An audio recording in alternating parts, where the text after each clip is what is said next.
I just stop there. So, welcome. Today I will talk about predicting e-commerce churn. So, what is basically churn?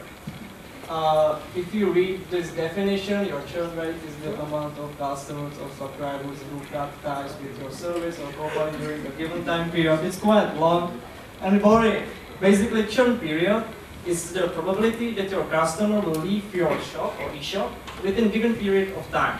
This period might differ, it might be 1/2 year, it might be a year, it might be 2 years.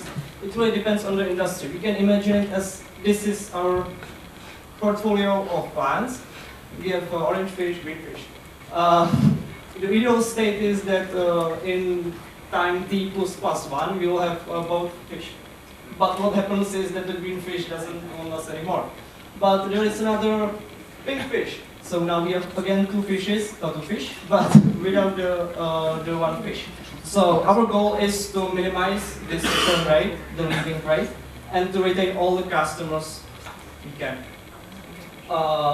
What data we had? Basically, it was a really sad story because the data we had wasn't really rich. We had just few features.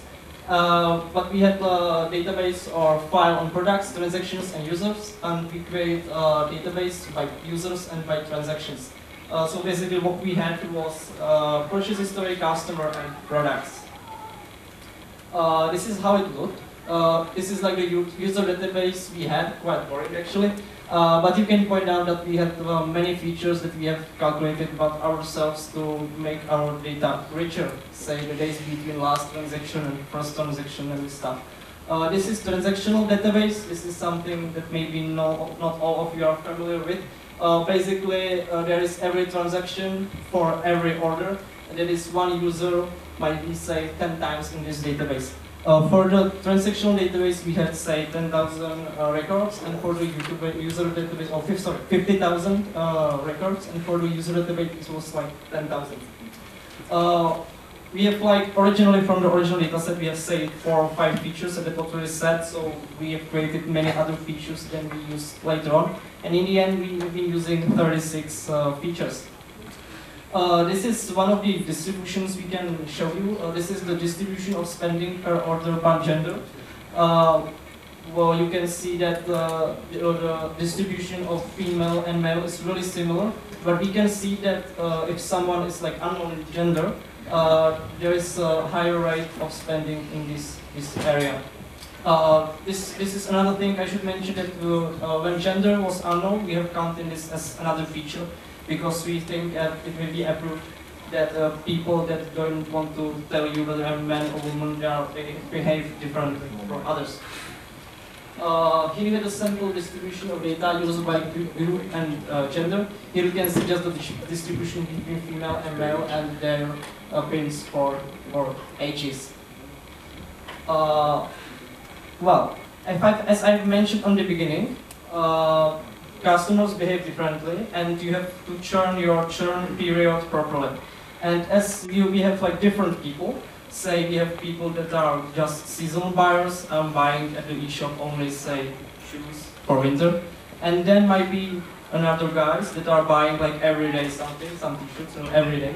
So we have decided to segment our customers into 4 clusters: high spenders, middle class, revenue generators, and expensive addicts. And here you can see the proportion of those clusters. That is number of customers are here, and you can see the proportion money spent and the number of order. Yeah, that's it. As I said, we have different clusters, but now we have to choose the right threshold when we will say our customer will churn.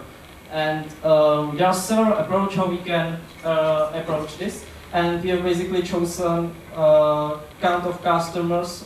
This is the time between last transaction and today, and we have plotted just this, and we have set the threshold. We are running out of time, so just skip it. Boring stuff.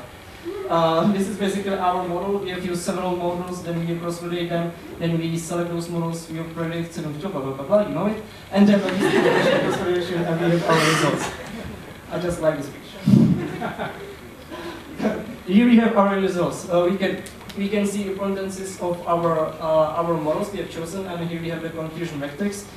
This square means that we have predicted churn and it was real churn. Boring ROC. This is important. Wait here. We have to somehow understand our results, what we can say about our customers. Basically, here we have our 4 segments. The purple one is the middle class. This third purple is expensive addicts and high spenders and revenue generators. Here we have the average revenue per user, and here we will have the probability of churn. Our goal is to minimize the churn probability, of course, and to move them to the parts of the chart where we can optimize our revenue. So we decided to focus on these high spenders and on these revenue generators.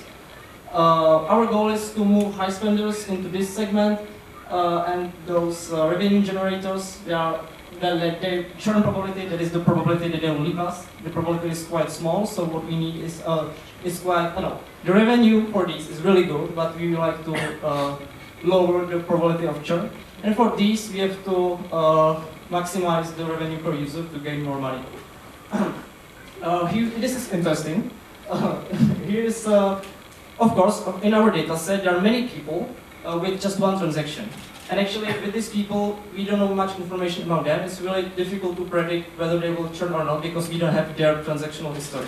So here we can see that the number of people with only just transaction is rising over years, which is interesting trend, and it's actually not good for us. Boring stuff, we will skip it on time. Here, this is important. We have, of course, because this was kind of like a consulting project for the PwC, so we need to give some recommendation for our customers from the client for the eShop.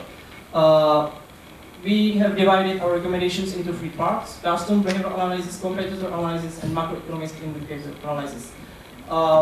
Basically, these are 3 parts. We need to improve, get more data within these parts to be able to predict our churn more precisely. I can mention, for example, fashion.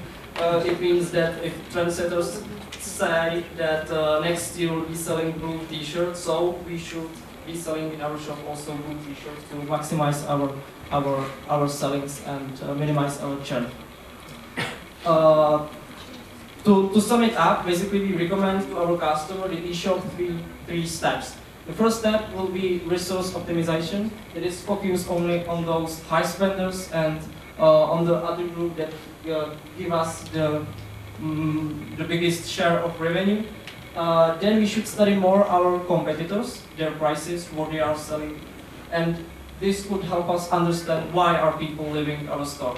Because if someone is leaving my store, it doesn't mean that he doesn't need t-shirt anymore. It just means that he found better eShop than mine. And the third part is know your customer. That's basically understand more our customers, their behavior, and understand more their needs and what they are focusing on, what they are trying to buy. So this is all from our part. Thank you much for your attention, and thank you to all my team, Franco, Corina, Alexander, Mariana, and Ariane.